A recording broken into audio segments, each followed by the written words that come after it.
Je vous recommande la boutique La Londoloise, c'est Judith Londolé. Si vous voulez être classe, chic, être habillé, être admiré. Parole de Mopao Mokonzi.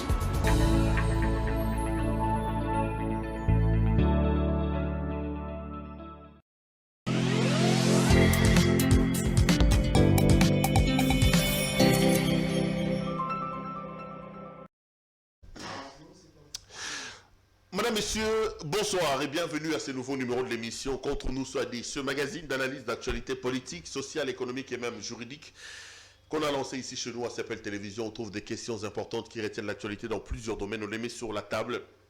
Nous tentons de leur donner une forme avec un invité qui nous accompagne sur le plateau. Moïse Katumbi est-il en train d'être lâché?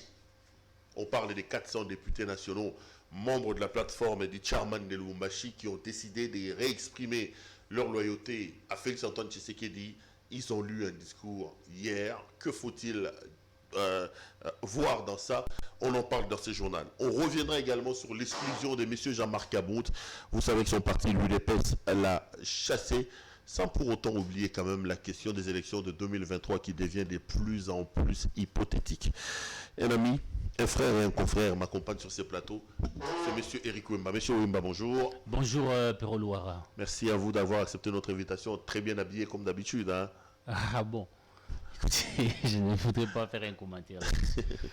Vous êtes, vous, responsable d'exclusive rdc.com? Oui, exclusiverdc.com. Bravo, hein, j'ai vu qu'en quelques mois, aujourd'hui, votre site est quand même parmi les plus lus, les plus visités de la République. Nous avançons tant bien que mal. Nous avons maintenant nos bureaux, nous avons un siège. J'ai tenu aujourd'hui, avant de venir ici, les tout premiers conseils de rédaction pour prendre un nouveau départ. Nous travaillons de manière virtuelle et nous sommes en train de nous construire. Et je crois que nous avons le défi de faire un pas géant pour faire d'exclusif un des médias de référence République démocratique. Petit à petit, l'oiseau fait son nid, comme on dit. Hein, il faut travailler. Eric Wimba, journaliste, patron des médias, mais vous étiez absent aux États généraux de la presse. Qu'est-ce qui s'est passé? Je ne vous ai pas vu là-bas. Bon, je n'étais pas invité d'abord, je n'étais pas invité, je ne pouvais pas être là. Bien entendu, j'ai suivi de loin. Même si au départ, quand les prémices sont fausses, les conclusions ne peuvent être fausses. Les prémices ont été fausses? Tellement fausses parce qu'on ne peut pas comprendre. L'IDPS est aujourd'hui au pouvoir, l'IDPS est un programme. Il fallait une réforme. C'est-à-dire que nos médias qui ont été habitués autrefois d'aller un père parti État à être caporalisés devaient devenir des médias libres et autonomes. Et la plus grande réforme apportée par Étienne Tshisekedi quand il est Premier ministre à la Conférence nationale souveraine, c'était de supprimer les ministères des médias. Parce que dans une démocratie, la présence de ces ministères n'a pas sa raison d'être. Et quand je vois l'IDPS qui avait comme dans son programme la suppression de ces ministères pour laisser aux journalistes de jouer véritablement leur rôle, pour éviter cette tentative de l'État congolais de caporaliser la presse, mais malheureusement, il y a un ministre... Non, mais la tutelle du ministre des médias ne veut pas dire que le pouvoir veut contrôler les médias. Hein. Non, mais en tout cas... Faisons la part des choses, hein, je ne fais pas la part des choses, mais il y a cette tendance-là de contrôler les médias. Les États généraux, c'était quoi en réalité? C'est une affaire boutique au niveau du ministère des médias. Non, mais il est question de refonder la presse. Toi, tu es vraiment fier de la manière dont le métier est exercé aujourd'hui. Il y a plein de moutons noirs, il y a n'importe qui est journaliste, et la carte de presse est distribuée à n'importe qui. Il fallait quand même réfléchir, non? Non, il y a des organes de régulation, comme sous d'autres ici. En France, il n'y a pas un ministère des médias, aux États-Unis non plus. Et Étienne Tshisekedi, j'ai dit, ne voulait pas de ces ministères. Et l'IDPS est au pouvoir, devait vraiment, parce qu'on prétend être sur la ligne d'Étienne Tshisekedi, qui voulait véritablement que la presse joue le rôle de quatrième pouvoir. Parce que les ministres des médias et des communications a eu un comportement dans la Deuxième République, les MOPAP et consorts, c'était vraiment de mettre les jours. Et justement, ces tendances sont toujours là, où on estime que les patrons des médias, c'est les ministres des médias et des communications. Non, les journalistes n'ont pas un autre patron que le public. Nous n'avons que les contrats de confiance avec notre public. Et ces réformes-là, ça vient d'un ministre, il vient, il se réveille, il faut faire ceci, il faut faire cela. Ils ont boutiqué les choses, ils nous amènent dans une affaire qu'on appelle États généraux. Malgré, bon, écoutez, ces États généraux, je crois que ces résolutions ne seront que des chiffons papier. Vous ne croyez pas aux résolutions, des résolutions d'État? Il est clair que ces résolutions, telles que je connais, ne seront que des chiffons papier. Non, mais le ministre a quand même promis de veiller personnellement à ça. Le président de la République était là. Écoutez, dans ces pays, il y a eu beaucoup de... J'ai dit que les prémices... Tous les professeurs, les grands qui sont enseignés à l'IFASI qui étaient là. Ouais, les Gambo, les Obolokwes, les Titondombi, les Tivis Tivwadi, j'ai rencontré les Willy Kalenga, tous ces grands noms, les Chantal Kanimbo. J'ai rencontré certains, je ne voudrais pas citer leurs noms, qui ont participé. Ils ont été invités sans savoir qu'est-ce qu'il y a dans ces états généraux. Alors qu'ils dirigent certains organes de régulation où ils devaient être en amont associés dans ces résolutions-là.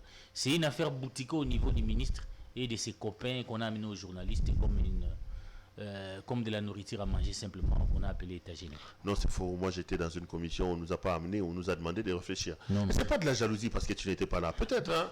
Moi, j'ai dit, je ne fais pas de la jalousie. Si tu étais là, tu ne tiendrais pas un tel discours, hein? Non, Péro, vous voyez, je n'ai pas besoin d'être là. Je sais que les gens n'ont pas réussi grand-chose là-bas.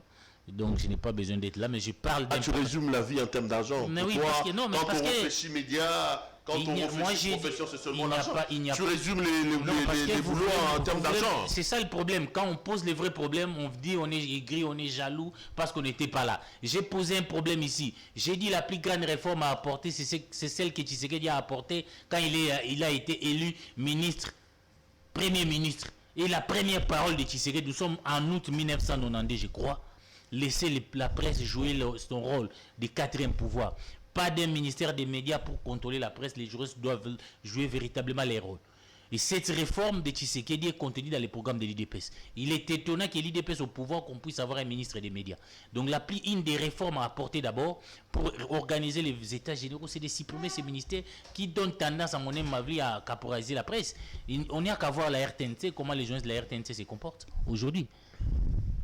Il n'y a qu'à voir la RTNT parce qu'ils sont sous tutelle du ministre qui révoque les DG, qui peut faire ça. Moi, je voudrais une presse indépendante.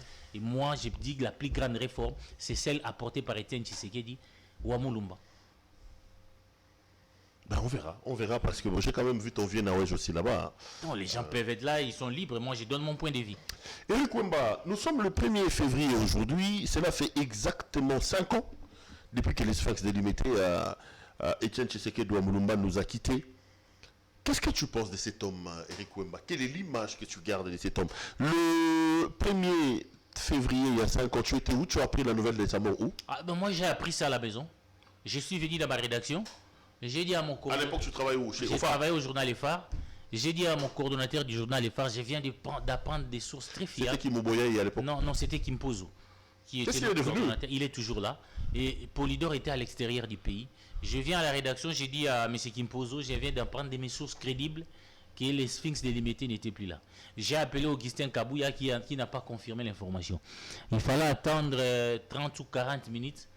Reuters confirme l'information. Bon, j'ai dit peut-être qu'on ne fait pas confiance aux Congolais pour que toute la rédaction à cette époque-là prenne au sérieux. Et nous sommes restés, on a fait un papier. Hier, il y a eu des réactions. Donc j'étais quand même le premier de ma rédaction à avoir l'info.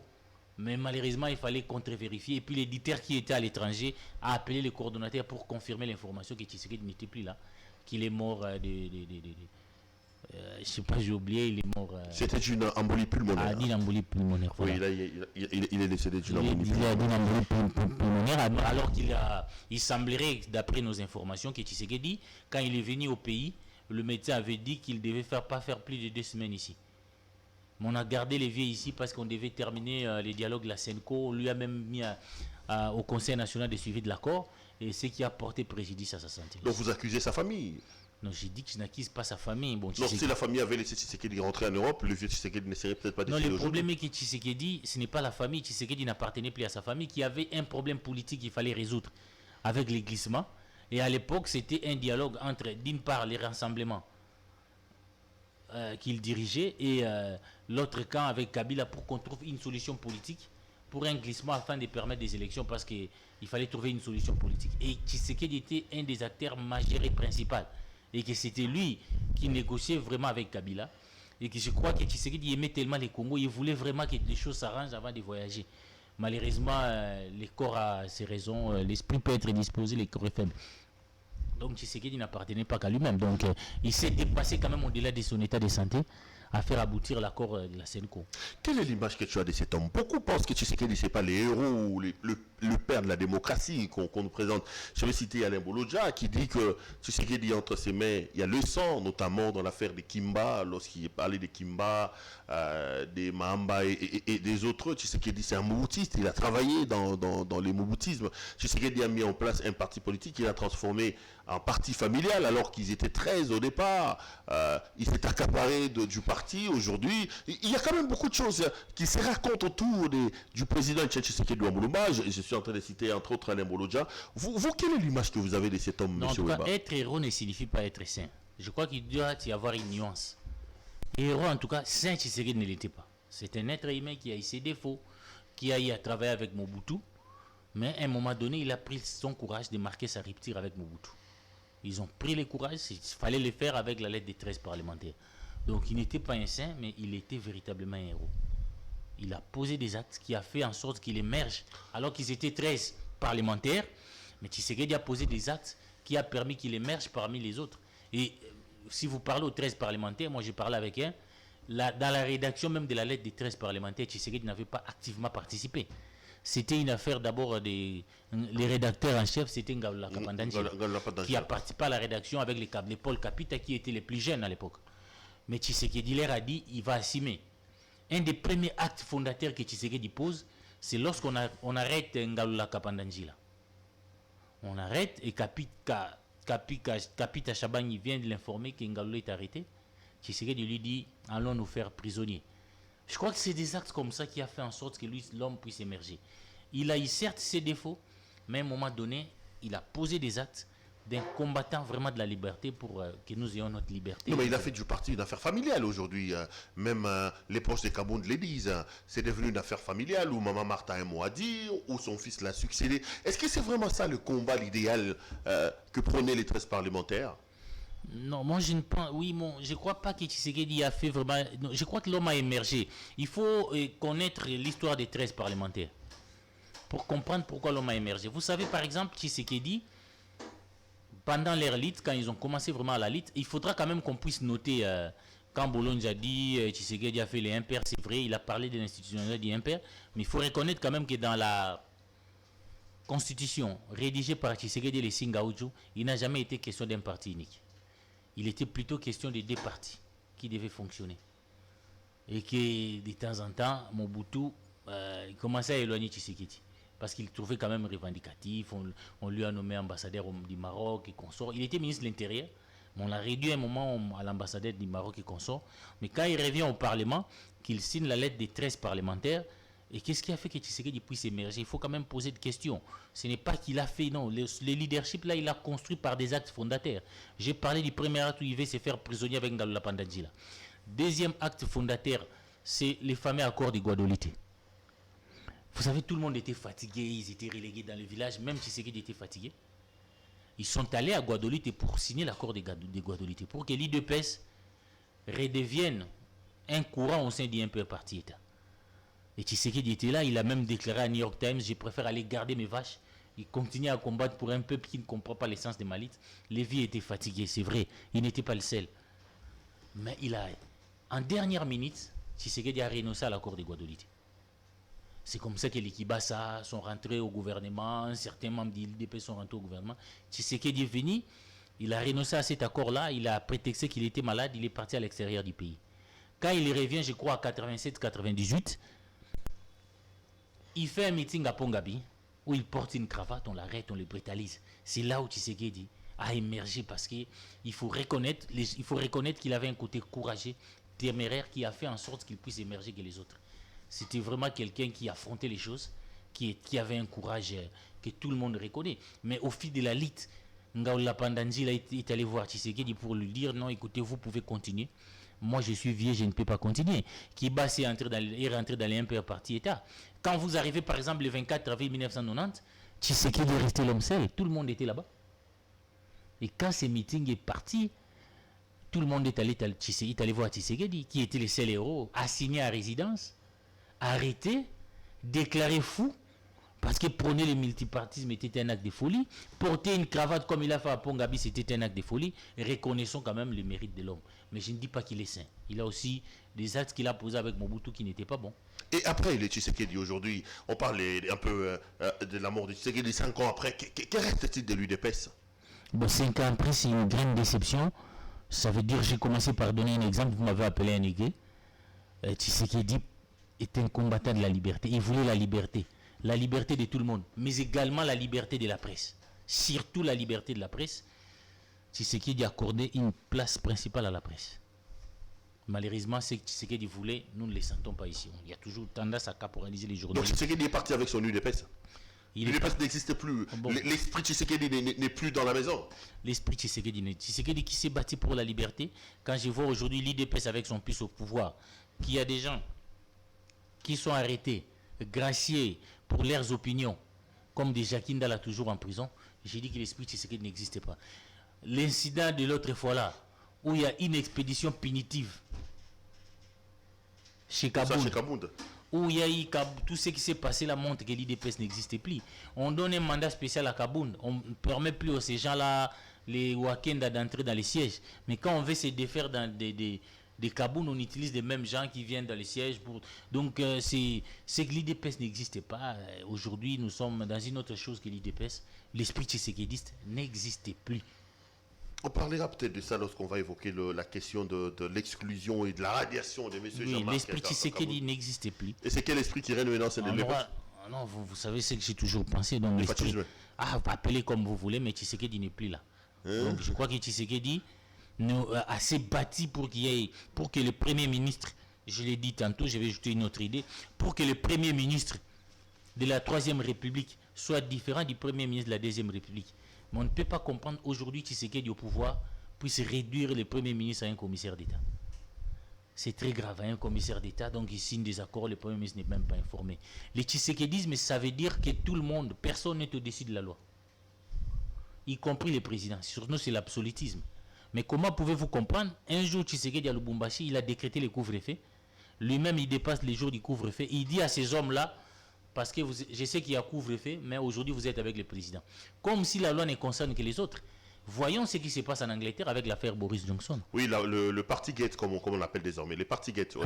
Voilà ce qui se passe là. Donc, il risque son poste parce qu'il est allé participer à une fête d'anniversaire. Oui, mais ici, on pense que c'est normal que Tshisekedi viole les couvre-feux et vous dites non, vous violez les couvre-feux parce que vous êtes avec le président. Donc je pense que Tshisekedi, c'était la loi au-dessus de tout le monde. Le respect des textes, personne n'est au-dessus de la loi. Donc cet esprit a disparu. Donc il y a des exemples de légion pour dire que le tshisekedisme n'existe plus. Si vous voulez appeler ça fascisme, donc le fascisme actuel n'a rien à voir avec le tshisekedisme. Est-ce que tu penses que l'UDPS survivra au départ de Félix au pouvoir? Est-ce qu'après que Félix quitte la présidence de la République, si l'UDPS ne gagne pas les élections, tu penses que le parti peut survivre? Parce qu'on a l'impression qu'aujourd'hui, c'est un parti qui n'a plus d'âme, ça vivante un peu. Là. Non, l'UDPS n'a plus d'âme. Vous voyez les Wakenda, les Kabound, c'est de l'anarchie, tout simplement. C'est de l'anarchie. Est-ce qu'elle survivra au départ de Félix Je n'ai pas l'habitude de lire dans les boules de cristal pour savoir si l'UDPS existera ou pas. Mais tel que les choses se dessinent là, ces partis n'existent même plus. Ils existent aujourd'hui simplement parce qu'ils ont les moyens de l'État. Donc c'est plus la grosse machine qui faisait trembler, trépider Mobutu à l'époque. Donc ces partis nous a démontré, ils n'ont pas été préparés à gérer un grand pays comme le Congo. Éric Wemba est donc notre invité. Avec lui, on fait la lecture de l'actualité politique ici en République démocratique du Congo. Éric, l'actualité, c'est aussi Moïse Katumbi Tchapoué. Tu as lu et tu as vu qu'il y a un groupe se présentant comme les députés de Ensemble pour les changements qui ont fait une sorte de fatwa contre M. Katumbi. Ils ont exprimé leur loyauté au président Tshisekedi. Comment interprétez-vous ça? Est-ce que c'est du débauchage? C'est télécommandé à partir de l'union sacrée? Quelle est la première lecture que vous avez faite? La première lecture, en tant que journaliste parlementaire, ce n'est pas une première. On a déjà vu ça avec l'IDPS. Les gens se sont fait élire avec l'effigie de Tshisekedi. Étienne, ils sont entrés au Parlement. Quand Tshisekedi leur dit que les élections n'ont pas été bonnes, il ne faut pas entrer au Parlement. Tous se sont rébellés contre Tshisekedi. Pour dire qu'ils ont plus vu les avantages. Les Badibanga, tous les avantages. Tout ce qu'il y avait comme avantage. Donc, peu de gens sont des hommes de conviction. Moi, je ne suis pas venu. Je constate quand même que ces gens doivent être sérieux. même s'ils veulent faire la différence entre Ensemble pour la République et Ensemble pour les changements, je connais quand même des choses. Tous ont été élus sur la liste de l'ensemble, des plateformes de l'ensemble de Moïse Katumbi. Et c'est Katumbi qui leur a payé des cautions. S'il voulait vraiment être indépendant, il devait aller en indépendant. À partir du moment où vous intégrez une dynamique politique, vous ne pouvez pas faire une déclaration comme ça parce que nous sommes des députés, nous devenons une entité. Ça, c'est de un. De deuxièmement, la plupart de ces gens-là, je ne sais pas si c'était 13, ont reçu des promesses de Jean-Marc Abound. On reçu des promesses de Jean-Marc Abound qui parrainaient les gens pour être au gouvernement. Non, certains seront dans les entreprises, certains seront dans les gouvernements. Maintenant, ils se sont rendus compte qu'ils n'ont plus de parrain dans le partage des entreprises qui vont venir. Donc, ils n'avaient pas autre chose qu'à faire les yeux doux à Fatch. Simplement de la flatterie, nous sommes fidèles au chef de l'État. Bon, ils s'attaquent à Olivier Kamitatou. Moi, j'ai suivi personnellement Olivier Kamitatou. Olivier Kamitatou a dit que nous sommes dans l'union sacrée. Mais s'il y a des choses qui ne marchent pas, on ne va pas être d'accord avec ça. Entre autres, l'affaire RAM. Mais quand ils disent qu'il faut assumer, donc ils assument l'affaire RAM. Parce qu'Olivier Kamitatou a dit quand même qu'il y a une commission parlementaire qui a rejeté cette taxe. On ne sait pas si c'est une taxe, si c'est une loi. Là, ils ne sont pas d'accord. Et vous vous attaquez à Kamitatou parce qu'il a dit qu'il est contre RAM. Donc, le peuple est tenté d'avoir ces députés-là. Ils sont pour cette taxe illicite, cette taxe ONU qui fait souffrir les Congolais. C'est dommage que dans notre classe politique, nous manquons des gens de conviction. Allons dans le fond de ce qu'ils reprochent à Katumbi. Ils disent que il est quand même temps que M. Katumbi précise sa vision, sa pensée. Est-ce que Katumbi c'est pas Katumbi la cause? Aujourd'hui, il est un pied dedans, un pied dehors. Est-ce que la faute ne revient pas à M. Moïse Katumbi qui, tout en étant à l'union sacrée, il veut donner l'impression de quelqu'un qui n'est pas. Certains disent même qu'il torpille l'action de Tshisekedi de l'intérieur. Mais moi, je ne pense pas qu'il torpille l'action de Tshisekedi. L'union sacrée, ce n'est pas une plateforme politique pour soutenir la candidature de Tshisekedi. C'est une coalition gouvernementale. Et qu'il y a des choses qu'il faut assumer. Il faut refuser la notion de la responsabilité collective. Il y a un problème. Moi, j'étais à Kisangani comme toi. Katumbi a dit que nous sommes dans l'union sacrée, mais nous n'acceptons pas RAM. Et RAM, on constate que c'est l'affaire de la présidence de la République. Donc, le fait de dire qu'on est contre RAM, le fait d'être dans une plateforme ou dans un groupe politique n'empêche pas d'œuvrer pour l'intérêt des Congolais. Et de militer pour l'intérêt des Congolais. Ils sont en solo. Les déclarations vont à l'encontre du gouvernement auquel ils participent. C'est ça le problème, Éric Wemba. Non, ça veut dire que moi, le seul point où j'ai vu que Katumbi n'a pas marché avec l'union sacrée, c'est l'affaire RAM. C'était qui s'engage avec moi. Mais Olivier Kamitatou a parlé aussi notamment des marches à Lubumbashi où la police a rétabli l'ordre public en tirant un boulet rouge sur le pouvoir. Il y a un certain nombre de choses où on sent vraiment qu'ils mettent en descente totalement discordant. Nous sommes là, c'est-à-dire qu'il y a des valeurs pour lesquelles on ne tergiverse pas même si nous sommes dans un regroupement politique. Une répression violente d'une marche par l'IDPS et l'Union sacrée aujourd'hui au pouvoir est inacceptable. Même si on est à l'intérieur du pouvoir. Il y a une répression ici, violente, quand les Congolais sont descendus dans la rue pour contester la loi électorale amenée par Bochab. C'est vrai qu'il ne s'est pas assumé jusqu'au bout, même Minakou, dans un tweet, a dit qu'il était contre. Alors qu'il était en plein Kabylie. Donc, s'il y a des choses qui ne marchent pas, il faut dire pas ça, pas cette voie-là. Nous avons milité pour la démocratie. Il faut laisser les gens s'exprimer. Il ne faut pas réprimer, tirer sur des Congolais parce qu'ils estiment revendiquer un droit. Ce n'est pas acceptable. Alors parce que nous sommes dans l'union sacrée, non, un camp politique n'implique, il faut se toujours rappeler, ni la foi d'une religion, moins encore la discipline d'une armée. Quand il y a des choses qui ne marchent pas, ça ne marche pas. Il faut rappeler aux uns aux autres de revenir sur les droits chemins. C'est ce que Katumbi est en train de faire. En tout cas, moi je pense qu'on est en train d'aider le gouvernement. D'une manière ou d'une autre, on peut, moi je ne suis pas ici, on peut reprocher à Katumbi, mais les problèmes des RAM, c'est les aspirations du peuple congolais. Les problèmes de la liberté de manifester, c'est un problème récurrent dans notre pays. Et qu'aujourd'hui, l'IDPS au pouvoir qui s'est bâti pour la liberté. Un des combats d'Étienne Tshisekedi, c'était que les Congolais peuvent manifester librement sans qu'on tire sur des Congolais. Il faut se taire, il faut être d'accord avec tout, comme si nous étions dans une église. Non, nous sommes dans un... Pourquoi il ne quitte pas? La question, c'est celui-là. Celle-là plutôt. Pourquoi il ne quitte pas? Il dit que c'est la ligne rouge. Mais là, il commence à dire, ça, nous ne sommes pas d'accord. Ça, nous sommes... Mais monsieur, claquez la porte. Qu'est-ce qui se passe? Pourquoi Katumbi tient absolument à rester à l'union sacrée? Bon, moi, je pense personnellement, si ça ne dépendait que de moi, Katumbi devait quitter l'union sacrée. Mais il a donné sa position, qui, à mon humble avis, est défendable. Laquelle? Il estime, par exemple, il ne faudra pas, dans la situation actuelle du pays, avec tout ce qui se passe à l'Est, des forces étrangères, il ne faudra pas créer une crise institutionnelle. Il ne faudra pas créer une crise institutionnelle parce que nous avons intérêt à soutenir le pouvoir face à cette guerre de l'Est. C'est ce que Katumbi a dit, c'est ce que j'ai ouï dire. Ah, quand il demandait, quand il disait qu'il y a des lignes rouges qu'il fallait, il ne faut pas franchir, il ne savait pas qu'il y avait la crise à l'Est de la République. Hein. Il s'en est rendu compte quand la ligne rouge a été franchie. Il n'est pas honnête, Eric. Ça, c'est de la malhonnêteté, non? Écoutez, moi, je suis pas. Je suis en train de donner mon point de vue. Je suis en train d'analyser la situation politique de l'heure. Je suis en train de l'analyser tel que moi je l'attends. Je suis en train d'analyser tel que moi je l'attends. J'ai dit que si ça ne dépendait que de moi, il devait quitter l'Union sacrée. Il n'a plus sa place là-bas. Parce qu'en même temps, les valeurs pour lesquelles ils se sont bâtis dans l'Union sacrée ne se trouvent plus. Vous avez aujourd'hui l'Union sacrée qui, au lieu de se battre pour l'intérêt du Congo, pour des grandes réformes, les gens se battent aujourd'hui pour leur survie politique, surtout de développer des stratagèmes pour maintenir, pour que Tshisekedi conserve les pouvoirs. Donc c'est ce qui intéresse aujourd'hui. Toutes les valeurs sont jetées en pâture. C'est ça, ce qui est quand même dommage. On va voir ce que ça va donner. Donc pour vous, l'action que ces députés-là seraient sur le plan démené, qu'ils soient 400, qu'est-ce que j'ai dit, 40, qu'ils soient 50, c'est un coup d'épée dans l'eau, ça ne touchera pas Katumbi, ça ne changera pas Katumbi. Bon, ça n'a pas changé, ça ne va pas changer.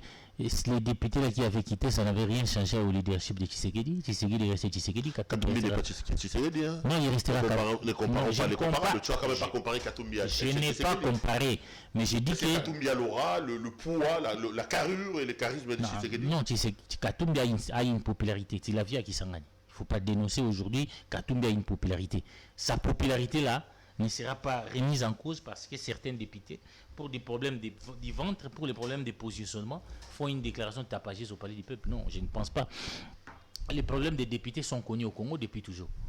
Vous êtes élu sur la liste d'un parti politique, mais quand vous arrivez, c'est plus vos intérêts que vous défendez. Et malheureusement, dans la législative de Tshisekedi, on est allé plus loin de dire que les mandats des députés sont non impératifs, où vous retrouvez les gens, certains du PPRD à l'Union sacrée, d'autres dans les FCC. C'est vraiment un désordre institutionnel jamais connu dans l'histoire de ces pays, dans l'histoire politique de ces pays. Il y en a qui estiment aussi que Katumbi a peur qu'on tire un peu sur certaines cordes pour les nuire. Tshisekedi a la machine de l'État. Katumbi ne manque pas des cadavres dans le placard. Il craint que ce qui s'est passé avec Kabila lui arrive aussi quitter Tshisekedi. Est-ce qu'on peut craindre ça? Écoutez, moi je ne suis pas ici pour voir analyser ce que Tshisekedi pouvait faire, doit faire ou ne peut pas faire. Katumbi est politique, je crois qu'il fait tout le calcul de ce qu'il fait. Il fait tout le calcul de ce qu'il fait. Il n'est pas sain, tu l'as dit, hein, il peut y avoir peut-être des placards, des cadavres dans son placard. Une fois qu'il quitte, la justice peut se mettre là derrière. Est-ce que l'homme n'a pas peur? C'est pas un peureux, Katumbi, qui n'a pas peur de ça? Je ne pense pas que si vraiment on veut la justice, elle ne doit pas seulement être pour Katumbi, mais pour tout le monde. Parce que dans les 3 ans ici, il y a beaucoup de cadavres dans le placard quand même. Hein. Dans les 3 ans ici? Ah oui, vous le savez mieux que moi. Lesquels? J'attends parler des 100 jours. Il y a eu un procès où tout le monde a été libéré. Donc j'attends parler de Tchilé-Gélo. La catastrophe, on parle des 145 territoires, des détournements par-ci par-là, des 14 millions. Il n'y a que des détournements qui se conjuguent avec. Il n'y a que des détournements depuis que ce pouvoir est là. Donc si on veut vraiment toucher du point de vue de la justice, je crois qu'on risque d'ouvrir la boîte à Pandore. Donc les régimes étaient régime des détourneurs? En tout cas, tout le monde en parle. Même l'IGF qui est rattaché à la présidence en parle. Les journalistes en parlent. Ça se dénonce partout. Même Kabound a dénoncé. Même Tshisekedi lui-même a dit a dénoncé. Donc, il y a des détournements ici. Donc, si on veut vraiment que la justice soit faite pour tout le monde, non seulement pour Katumbi, mais pour tout le monde. J'ai lu un tweet, ou plutôt j'ai vu une photo sur les réseaux sociaux assez sarcastique qu'on attribue à M. Bilomba qui montre une très belle maison. Il dit que c'est à part. Tu as vu le tweet en question? Elle appartiendrait à M. Kabouya. On a dit quand même que c'est un fake news, mais il est sûr quand même que Kabouya aujourd'hui n'est pas celui que nous avons connu encore à l'IDPS dans l'état à l'opposition. Hein. Il a quand même une certaine aisance de vie. Les mêmes Kabound qui est venu avec des sandales en caoutchouc des Kamina Kinshasa, ce n'est pas les mêmes Kabound quand on a vu sa maison. Donc, c'est quoi la bourgeoisie comprador? M. Tshisekedi a installé une bourgeoisie comprador, un club de jouisseurs au détriment de son peuple. Je considère quand même qu'il y a une élite politique qui est venue dans ces pays, qui est dans la jouissance, qui est dans les rétrocommissions au détriment d'un grand nombre. Vous savez, si vous lisez la lettre des 13 parlementaires, un des points soulevés par les pères fondateurs de l'IDPS, c'était la dotation présidentielle qui était excessive. Ce que nous appelons actuellement dépassement. Ils ont dit à Mobutu, ce qu'on vous donne pour les budgets est excessif. Ils ont combattu cela pour qu'il y ait une justice distributive. Mais l'IDPS au pouvoir avec Tshisekedi, des dépassements en dépassement. Alors comment peut-on encore parler de tshisekidisme dans ces pays? C'est comme ça que tu dis, l'âme est partie. L'âme est partie. L'actualité, M. Eric Wemba, c'est aussi l'exclusion de M. Jean-Marc Kabound de l'UDPS. Est-ce que tu penses que l'UDPS n'a pas commis l'erreur d'exclure Jean-Marc Kabound à l'heure où nous parlons à quelques encablures, je veux dire, des élections de 2023? D'abord, je crois qu'ils ont calculé. Vous savez, Kabound a montré au monde qu'il n'a pas une forte personnalité. Kabound n'a pas une personnalité. Il n'a pas une forte personnalité. Je crois que c'est un jeune homme qui devait encore être à l'école pour apprendre. Il semble qu'il s'est donné scientifique à l'État. Il aurait dû rester à l'école pour apprendre, au lieu qu'on l'amène trop vite au sommet de l'État. On ne peut pas démissionner, annoncer la démission et ne pas concrétiser, être humilié comme il vient d'être humilié. Non, mais il attend peut-être la rentrée parlementaire du mois de mars, non? Pour démissionner comme Kamere l'a fait. Non, c'est une erreur grave, il aurait dû le faire. Moi, je pense qu'il devait plus imiter les vieux Charles Mondo Timba. Charles Mondo Timba. Est-ce que c'est logique que l'UDPS, toi qui as... Non, le Maroc, Yomuto fréquenta la maison UDPS, est-ce que tu penses que c'est respecté, la procédure a été respectée, que l'UDPS ne va pas laisser des plumes avec le départ de Jean-Marc Kabound? Non, on a respecté la procédure. D'abord, le fait que Kabound a été là, ça a été contesté. C'est un mandat spécial qui lui a été donné par le président de la République. En principe, on a pêché, quand les Wakenda disaient que ce mandat spécial était illégal, comme Kabound était en connivence avec le président, ces gens ne pénétraient pas les sièges. Mais maintenant, puisque le président de la République voulait se défaire des Katumbi, il a utilisé des Kabound, il a utilisé le même la convention là avec Wakenda pour défaire Katumbi et pour défaire Kabound. Donc vous sentez déjà de l'anarchie. Donc aucune procédure, c'est un problème des rapports de force. On veut montrer que Kabound ne vaut rien. Il n'était que Kabound parce qu'il avait la machine de l'IDPS. Il connaît aujourd'hui une sérieuse descente en affaires, mais il aurait dû résister s'il était allé au bout de sa logique de démissionner. Le fait qu'il a renoncé, qu'il a reculé, on est certainement en train de les neutraliser, de l'humilier. Non, mais je pose justement la question, monsieur.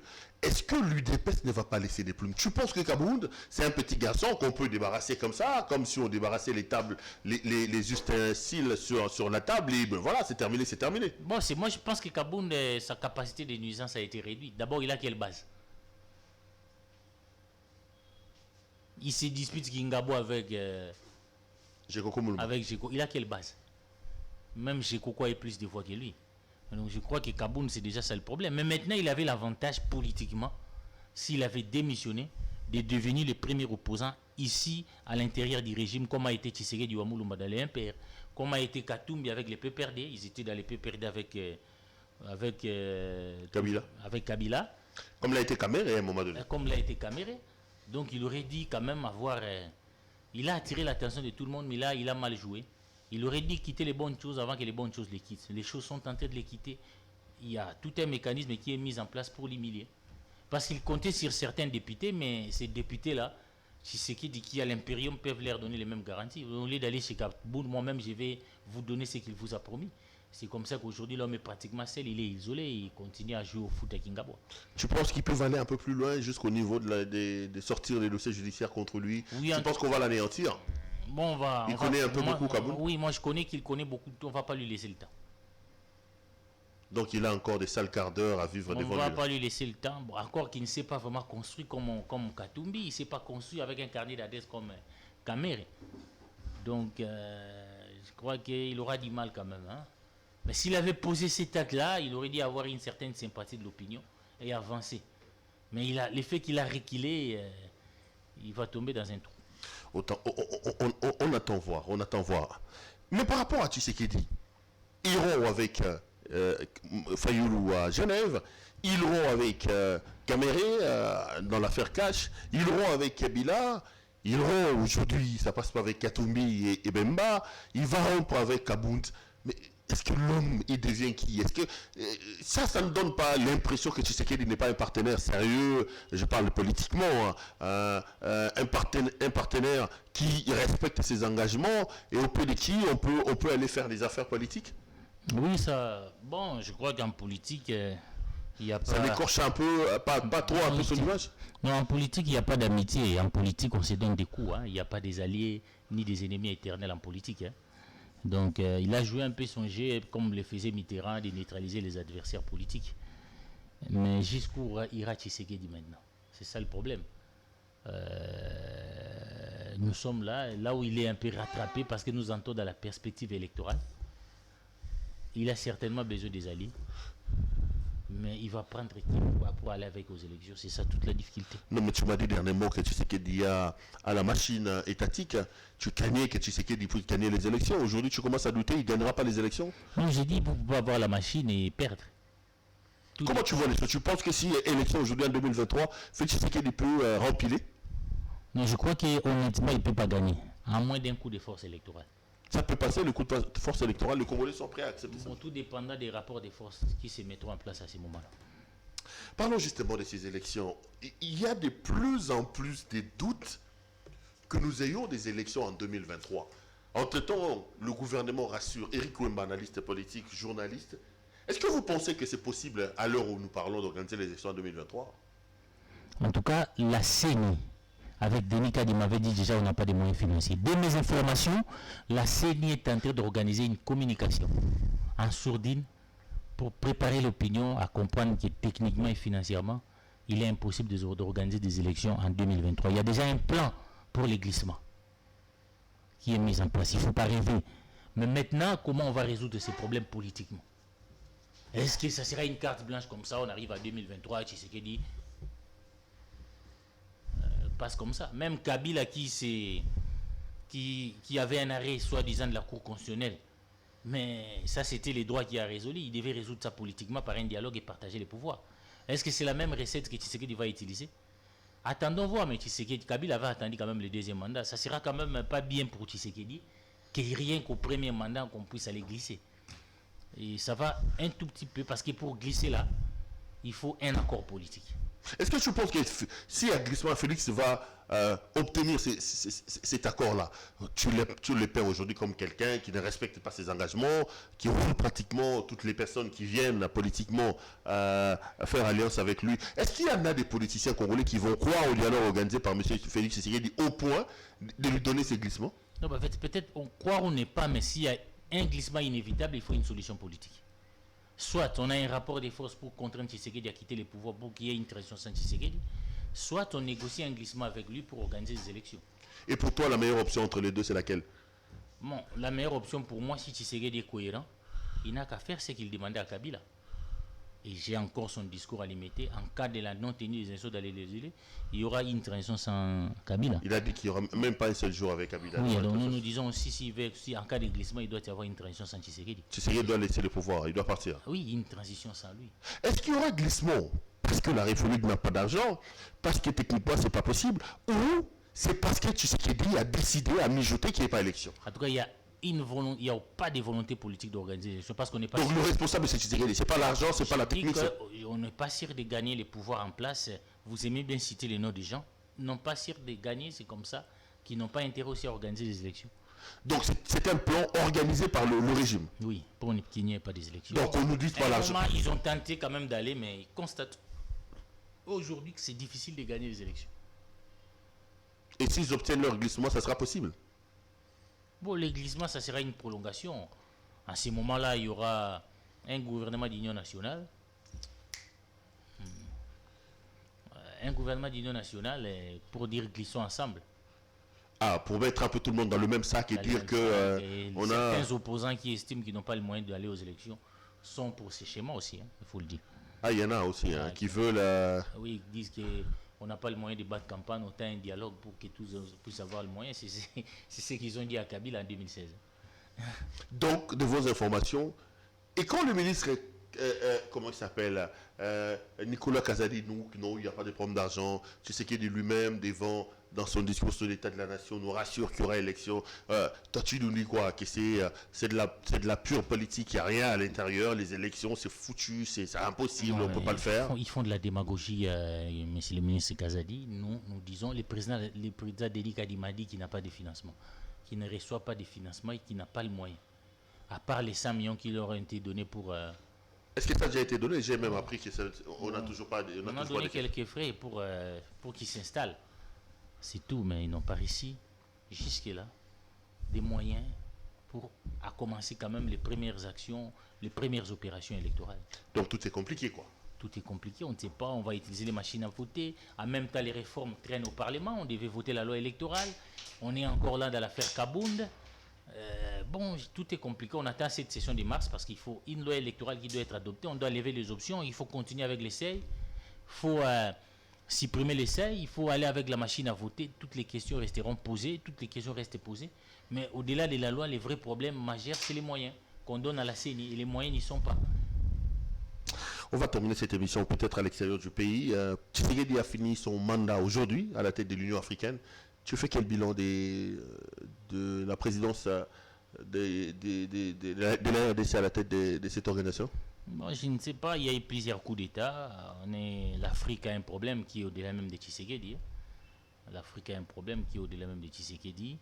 Mais je pense que je n'ai pas vraiment un bilan à faire parce que, par exemple, Tshisekedi n'a pas utilisé son mandat pour résoudre les problèmes de son pays, notamment la guerre à l'Est.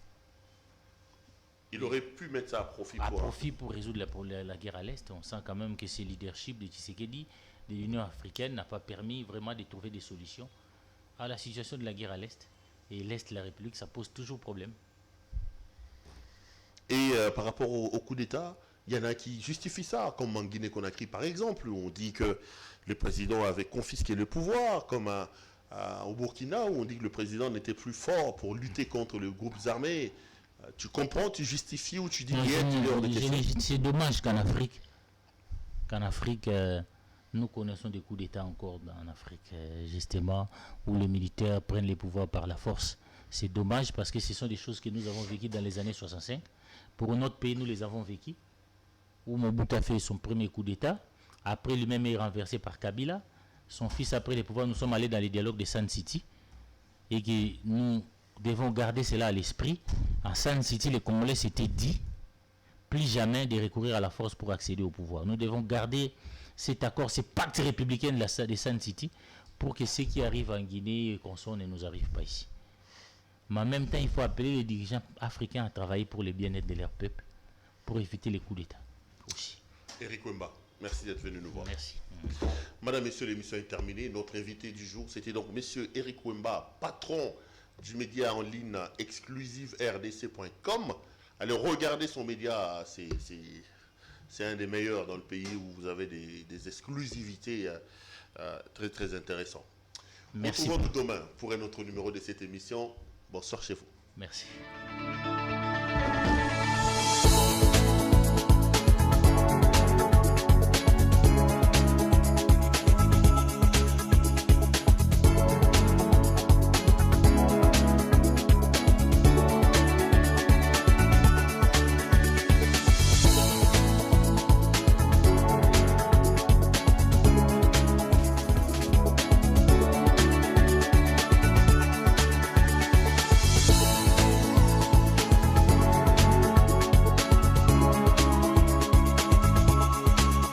Je vous recommande la boutique La Londoloise, c'est Judith Londolé.